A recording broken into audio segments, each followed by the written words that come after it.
Hi guys, Chris here and welcome to this week's edition exploring the Lamington National Park and in particular for this video, the beautiful Elabana Falls. Lamington National Park or O'Reilly's Rainforest Retreat is about 2 hours from Brisbane and 1.5 hours drive from the Gold Coast. There's no public transport here, so you'll either need to own your vehicle, hire a car or take an organised tour. However, most of the tours won't allow you the time to hike to Elabana Falls, so best to be with your own vehicle. This spot is perfect for a day trip. Or you can do what we did and stay overnight in the accommodation and explore more of the areas.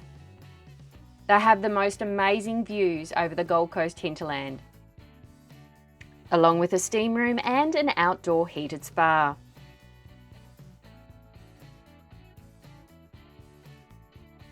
Either way, there is a nice sized car park available at the Rainforest Retreat, along with the shops, a cafe, and the Tourist Information Centre. Just make sure you use the toilets here before setting off hiking, as it'll be a few hours before you get back.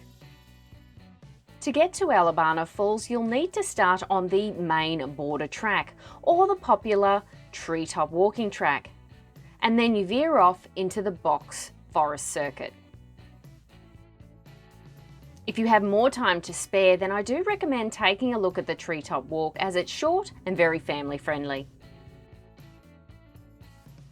The return distance to Elabana Falls is 7.6 kilometres and it'll take roughly 3 hours depending on how fast you walk. The trek is mostly downhill on the way there and uphill on the way back. However, you can walk the entire box forest circuit, which is about 10 kilometres return, see more waterfalls and other areas in the Lamington National Park. Since it was just around the corner from Elabana, I do recommend adding Box Log Falls to your list. It was only a few hundred metres away and well worth the visit. We didn't have time for the entire box forest circuit today, but maybe on another trip.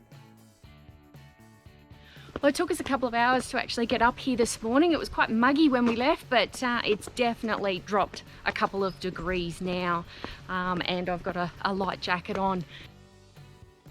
Lamington National Park is a UNESCO World Heritage listed and part of the Gondwana Rainforest, along with Springbrook National Park.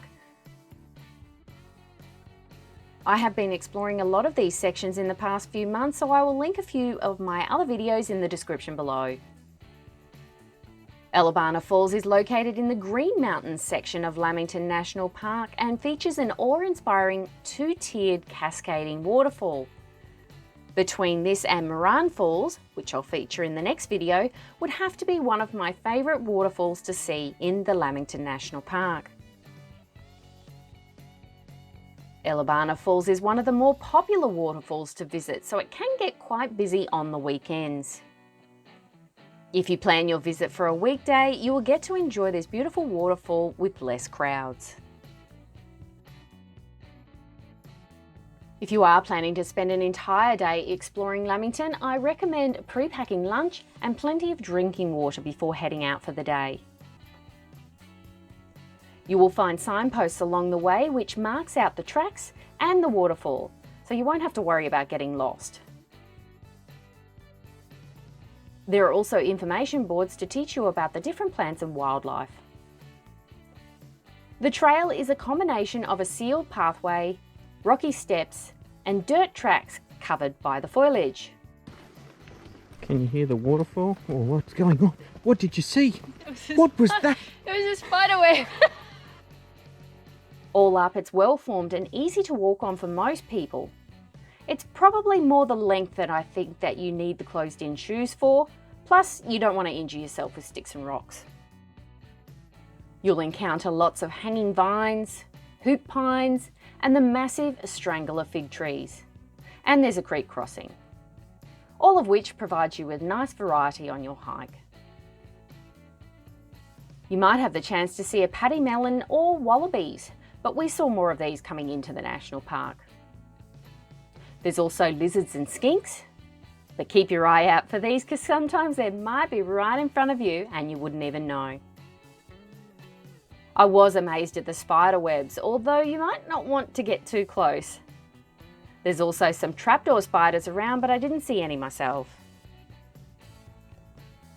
The lyrebirds are also common in this area, and we actually saw one in another hike, but unfortunately it was too quick for me and I wasn't able to get it on video. The best time to see any waterfall in Lamington National Park will be in the summertime or after a good amount of rain, but I believe these falls are running all year round.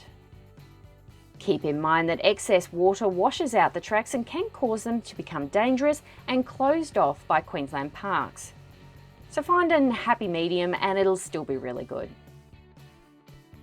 This is a Class 4 track under the Queensland grading system, which means it's a rough track, maybe long and very steep, with few directional signs. It's recommended for experienced bushwalkers, but if you have completed a few rainforest hikes before, then you should be fine. The Picnic Rock area is where you'll start to hear some of the water flowing down and is known for being a pit stop or a morning snack or rest break. It features a large, flat rock and plenty of room to sit while the rushing water is coming past. You can obviously stop here on the way there or on the return. This is the top of the cascade that will continue on down to become Elabana Falls further on. The one cool thing we spotted here was what they called a Lamington spiny crayfish.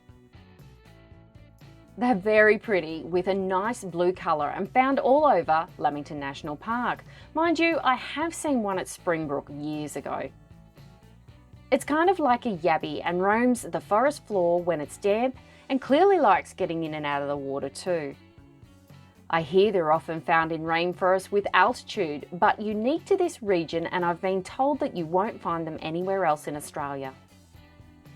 They aren't dangerous, but they are known to protect themselves, so sit back from a distance and just watch. Not sure I would like to get on the wrong end of those claws. There were heaps of them here, and even a couple of them trying to fight for territory. We thought this eel was going to have a go too, but unfortunately not while we were there. A few more minutes down the road and you can hear Elabana Falls, but you just can't quite see them yet. This means you have to rock hop over carefully to the other side and climb up a bit. Just try and find your best way to get over. I must say it's worth it. When you first lay your eyes on Elabana Waterfall, I guarantee you'll be in complete awe. The falls feature an upper waterfall that comes down in a 25-metre drop into a waterhole, and then a second area cascading into multiple streams of water flowing into another natural swimming hole. The waters were also freezing, and this was in the middle of summer. The rocks are constantly shaded with lots of moss around, and this makes it very slippery, and you have to be very careful while you're walking around. The rocks further away from the falls are probably your safest to sit on and admire. Or you can just sit your belongings here before exploring some of the areas. We spent about 30 minutes here looking around and taking some photos. The sounds coming from the falls were loud, or in another aspect, be rather meditating when you can't hear anything else. Well, that's Elabana Falls. It took us about 2 hours to get here, but we've got an uphill trek on the way back. It was well worth it, but not too easy to get over the rocks to get up and actually see the falls. So, but if you're looking for other day trips from the Gold Coast, check this video out now.